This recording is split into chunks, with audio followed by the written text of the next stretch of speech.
Here's an update on my Fusion 10 gallon and Nanocube 28 gallon for mid-August 2016. Most of the changes this time is in livestock. I've swapped some corals around between tanks, and I also traded some corals with a friend. I'll explain later in the video what that is all about. But yeah, there's been a few changes there in the livestock between both tanks. I also changed my Pure Blue on both tanks. I do that about every 3 months. It's supposed to last longer, but it depends on your livestock. I wouldn't use them more than 3 months. I'm on my last bag of Instant Ocean, and I already bought the bucket of Red Sea Coral Pro, so I'm going back to that once Instant Ocean is gone for better coloring. Here's my Nanocube 28 gallon full front view. As can be seen there, I fragged my orange Monty cap. My giant orange Monty cap, but there's still a pretty big piece left. I'm gonna miss it, but it grows pretty fast. Might take me a year for it to grow that big again. One reason was to make room for the acan garden, which I moved all my acans from the other tank. I didn't like the look of my acans on the sand bed. I also traded some frags for some high-end zoas from a local reefer, which ended up mostly in my other tank. So I moved, like I said before, I moved all my acan frags here. They look much better on my bare bottom tank than on the sand bed in my other tank. Here's my Nanocube 28 gallon side view. Towards the back, I also moved my frog spawn and hammer coral in here because it was getting way too big in my other tank. They were just stinging everything around them, so they got much. I had a spot for them here, so they look better there.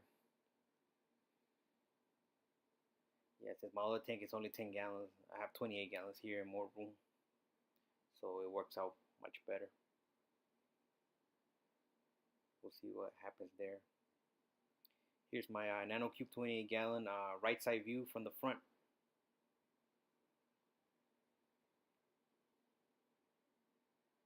There's my purple stylo colony. Looks a little better than last time.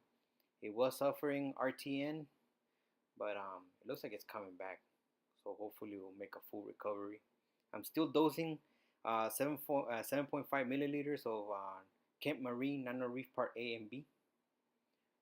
Also, another coral that might be coming back is the ORA setosa. It was looking bad before. There's my green star polyp expanding. So we'll see how that works out with the acans now on the side. I guess I'll have to control it a little. So that's what's planned for my bottom. Green star polyps and my acan. So that should cover my whole bare bottom tank. Here's my Nanocube left side view from the front. For some reason, my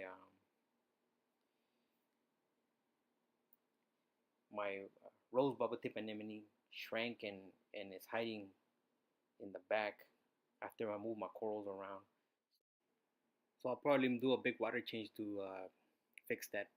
I also put watermelon zoas, unknown zoas, and papaya polyps here from my other tank, as can be seen back there.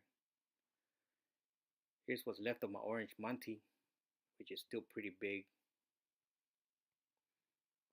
I'm not too concerned though because that very hardy coral and it grows pretty fast. But we'll see what happens there.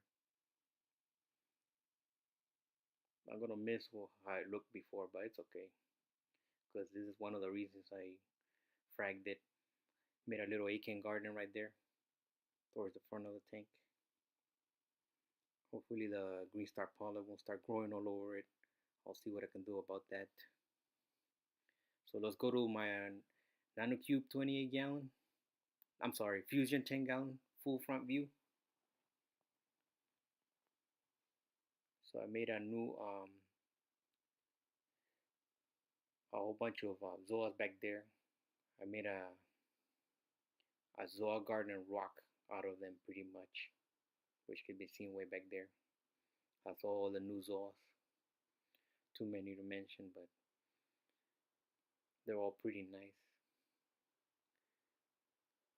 Some of the new zoas were obtained by a trade, as I mentioned before, which is always a good thing. I had a brain coral right there that I also traded for those zoas. Now my sand bed is cleared of all my zoas and all corals. That way I don't have to worry about my pistol shrimp putting sand all over them. Here's the Fusion 10-gallon right side view from the front. There's the zoa garden back there.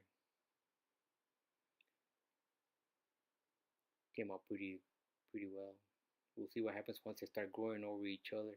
They don't start killing each other. I've heard that happens. I'll see what I can do about that also. Towards the front is my encrusting Monty section. All the corals here seem to be doing fine. There's a piece of the Sunset Montipora from my other tank. Yeah, they all look fine. Just lost a little bit of color. Here's my Fusion 10-gallon left side view from the front. So I got my plating corals towards the back and my other corals towards the front. I do that because, as I think I mentioned before, that plating corals just shadow all the corals,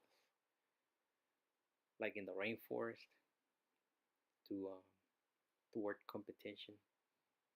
I'm still dosing Nano Reef Kent Marine Nano Reef Part A and B, 2 milliliters every day to keep parameters in check. So that's been working out pretty well for me. As far as my livestock, it's still a black and white clownfish, yellow watchman goby, and pistol shrimp. That's it for the livestock. Tank is too small to have too many fish. So I'll finish the video with full tank shots of the tanks. Here's my Nanocube 28-gallon full tank shot. I think I did a good job with the acants right there. Should look really nice once they grow. And here's a Fusion 10-gallon full tank shot.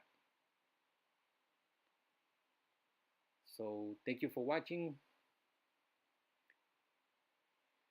Comment, share, and subscribe, and see you on the next one. Take care.